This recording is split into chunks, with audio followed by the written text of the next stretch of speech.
Hello, ഞാൻ ശ്യാമാണ്. ഞാനിന്ന് നിൽക്കുന്നത് ബീഫിൻ്റെ ഒരു വ്യത്യസ്തമായ രുചിയെടുത്താണ് നിൽക്കുന്നത്.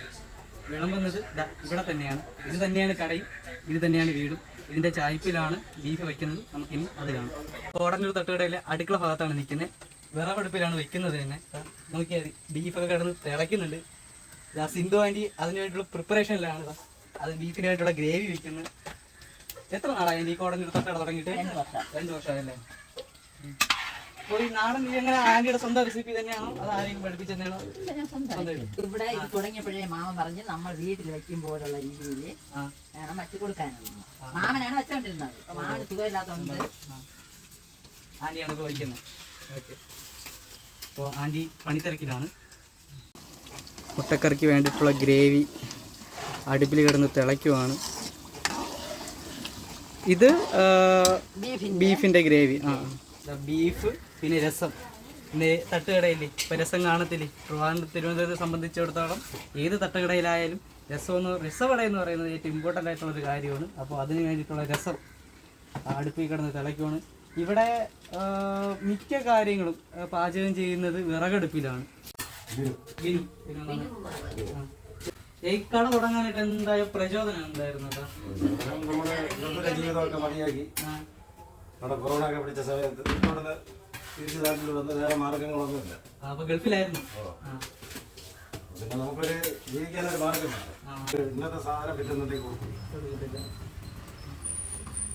കാണൂല. ഈ ഒരു മണിക്കൂർ കഴിഞ്ഞിട്ട് വരുമ്പോഴാണ് ഇവിടുത്തെ ബീഫ് എല്ലാം തീർന്നു പോകും. എത്ര പ്രാവശ്യം ആൾക്കാർ വന്ന് കിട്ടില്ല. അതായത് ഇപ്പൊ 6 മണിക്ക് ബീഫ് റെഡിയായ 1 മണിക്കൂറിനകത്ത് ബീഫ് മൊത്തത്തിൽ തീർന്നു പോകും.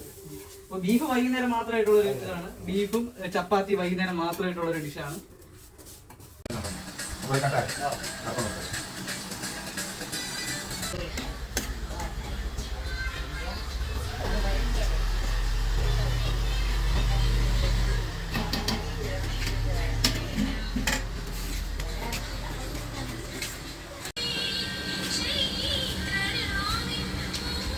ഓക്കെ, 3 മതി. 3 ഓക്കെ, ശരി. ഇവിടെ പൊറോട്ട ഇല്ല. അതിൻ്റെ കൂടെ നമുക്ക് ബീഫിനോട് ചുരുട്ടി പിടിക്കാൻ ചപ്പാത്തി വേണം. നമുക്കൊന്ന് നാടൻ ബീഫ് ചപ്പാത്തിയുടെ ഒന്ന് ടേസ്റ്റ് ചെയ്ത് നോക്കാം.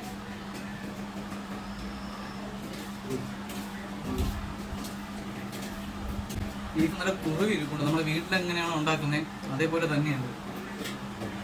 വേറെ കടകളിലൊക്കെ നോക്കുമ്പോഴത്തേക്കും അവർ ബീഫിന് കളർ വയ്ക്കാനായിട്ട് പല കാര്യങ്ങളും ചേർക്കുന്നുണ്ട്.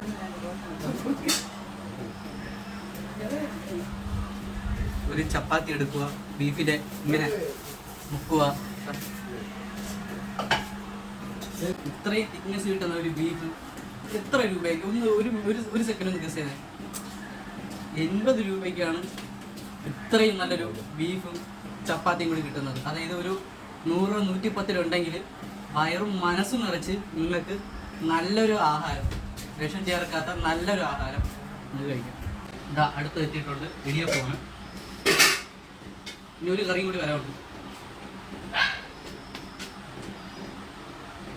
മുട്ടക്കറി.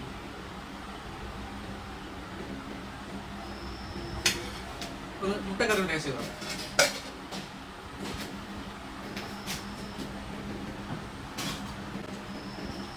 മുട്ടക്കറി കൊള്ളാം കേട്ടോ. ബീഫായിട്ടൊന്ന് കൂട്ടി നോക്കാവേ.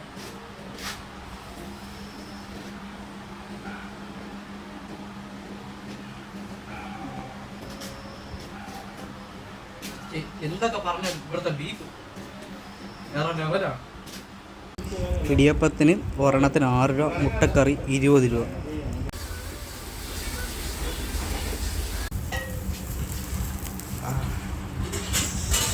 എനിക്ക് ഏറ്റവും പ്രിയപ്പെട്ട 1 സൈഡ് ഓംപ്ലേറ്റ് എത്തിയിട്ടുണ്ട്. നമുക്ക് ആദ്യം ഇതൊന്ന് മടക്കി വയ്ക്കാം. അങ്ങോട്ട് ഇത് അവസാനം എടുക്കാം. എല്ലാം തീർന്നു. ഇനി അവസാനത്തേക്ക് വേണ്ടിയിട്ട് മാറ്റി വെച്ച ആശാൻ അങ്ങ് നോക്കുക. പയ്യെ പിച്ചി തിന്നോ. കുരുമുളകും മുളകും എല്ലാം കഴിഞ്ഞു. അവസാനം ഒരു കട്ടനും കൂടി. ഈ ലൊക്കേഷൻ പറഞ്ഞത് പുന്നേക്കാട് കോടന്നൂർ നാടൻ ഭക്ഷണശാലയാണ്. എൻ്റെ ഗൂഗിൾ മാപ്പിൽ ലിങ്ക് ഞാൻ ഡിസ്ക്രിപ്ഷനിൽ കൊടുക്കുന്നതായിരിക്കും. അപ്പോൾ മറ്റൊരു വീഡിയോയുമായി വീണ്ടും കാണാം.